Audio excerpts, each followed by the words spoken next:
Baik, selamat pagi, selamat siang, dan selamat malam. Pada video kali ini kita akan bersama-sama melihat contoh jurnal pembelajaran tentang pembelajaran berdiferensiasi. Jurnal pembelajaran kali ini hanya berupa gambaran atau contoh saja. Dalam penulisan jurnal pembelajaran, kita bisa memulai dengan menulis pendahuluan, misalnya seperti ini. Sebagai seorang guru, kita harus bisa memenuhi kebutuhan belajar peserta didik yang beragam. Peserta didik mempunyai latar belakang dan kodrat yang berbeda-beda, sehingga tentunya mereka memiliki kebutuhan belajar yang berbeda-beda pula. Seorang guru tidak bisa melakukan pendekatan yang sama untuk peserta didik yang beragam di dalam kelas. Peserta didik memiliki gaya belajar, kesiapan belajar, dan karakter yang berbeda-beda. Untuk memenuhi kebutuhan belajar peserta didik yang berbeda-beda tersebut, seorang guru bisa menerapkan pembelajaran berdiferensiasi di kelas. Nah, selanjutnya baru kita bahas tentang pembelajaran berdiferensiasi. Nah, pembelajaran berdiferensiasi ini adalah usaha seorang guru untuk menyesuaikan proses pembelajaran di kelas sehingga semua peserta didik yang beragam dapat terpenuhi kebutuhan belajarnya. Pembelajaran berdiferensiasi adalah pembelajaran yang berpusat pada peserta didik, bukan berpusat pada guru. Dalam pembelajaran berdiferensiasi, guru menyediakan lingkungan belajar yang sesuai, serta merancang pembelajaran yang mengakomodasi kebutuhan belajar peserta didik. Misalnya, dengan menyiapkan materi yang beragam, media atau bahan ajar yang menarik, yang beragam, cara penyampaian yang beragam, atau juga produk yang dihasilkan oleh peserta didik yang beragam, sesuai dengan kemampuan atau minat dari peserta didik.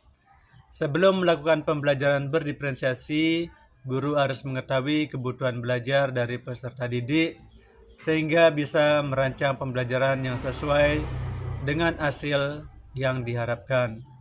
Menurut Tomlinson, ada 3 kategori kebutuhan belajar peserta didik.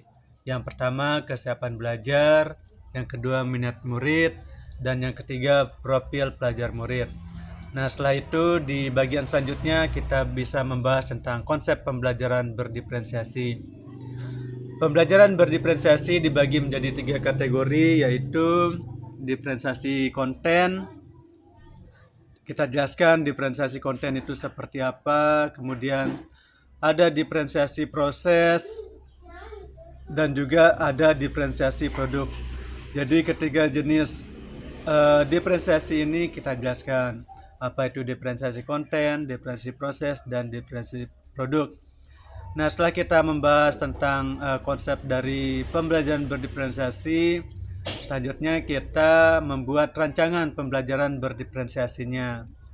Nah, jadi di sini rancangan pembelajarannya atau modul ajarnya seperti ini.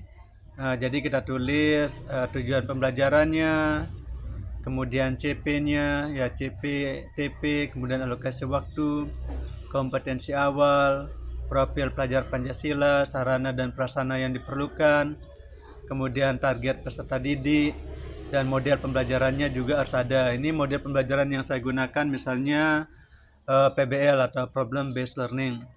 Nah, selanjutnya yang penting juga adalah komponen intinya. Ini tujuan pembelajarannya, pemahaman bermakna, pertanyaan pemantik, dan selanjutnya baru kita masuk ke kegiatan pembelajarannya. Misalnya pendahuluannya, apa saja di pendahuluannya. Nah, di pendahuluan ini misalnya guru memberi salam, menyiapkan kondisi fisik, mental, dan lingkungan siswa, belajar dan berdoa bersama.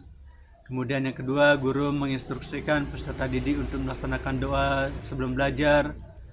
Guru menanyakan kabar siswa, mengecek kehadiran, kemudian memberikan motivasi, dan memandu siswa melakukan mindfulness.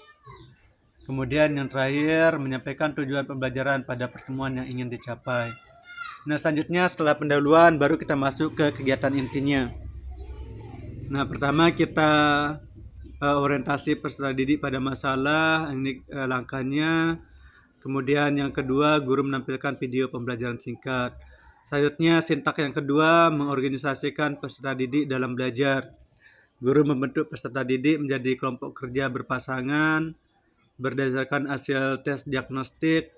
Kemudian guru membagikan LKPD kepada peserta didik. Guru memberikan instruksi mengenai bagaimana cara pengerjaan LKPD. Peserta didik berdiskusi dalam kelompoknya untuk menyelesaikan LKPD. Jadi di sini ada pembagian kelompok.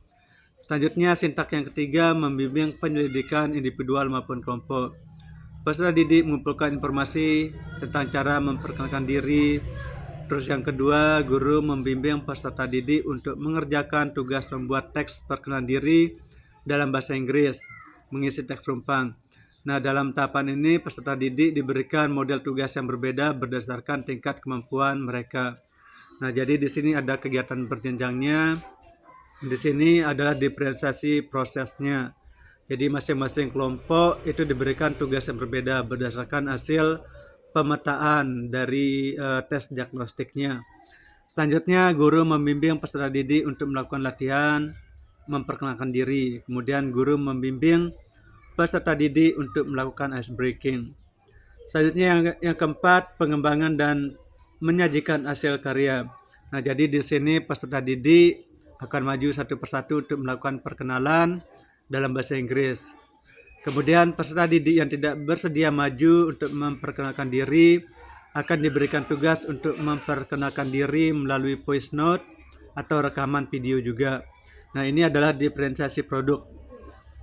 Nah, jadi peserta didik bisa memilih apakah nanti mereka mau memperkenalkan diri melalui rekaman ataukah melalui video. Nah, jadi ini dikhususkan untuk peserta didik yang misalnya tidak mau maju secara langsung memperkenalkan diri. Selanjutnya yang kelima adalah menganalisis dan mengevaluasi proses pemecahan masalah. Dan yang terakhir adalah kegiatan penutup. Kemudian ada kegiatan refleksinya. Misalnya contoh refleksinya seperti ini.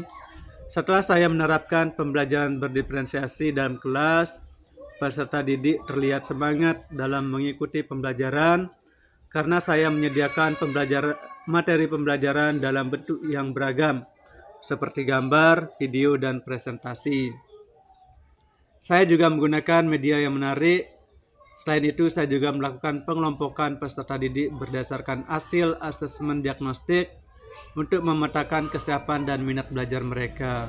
Selanjutnya, saya akan terus menggunakan pembelajaran berdiferensiasi untuk memenuhi kebutuhan belajar peserta didik di sekolah saya.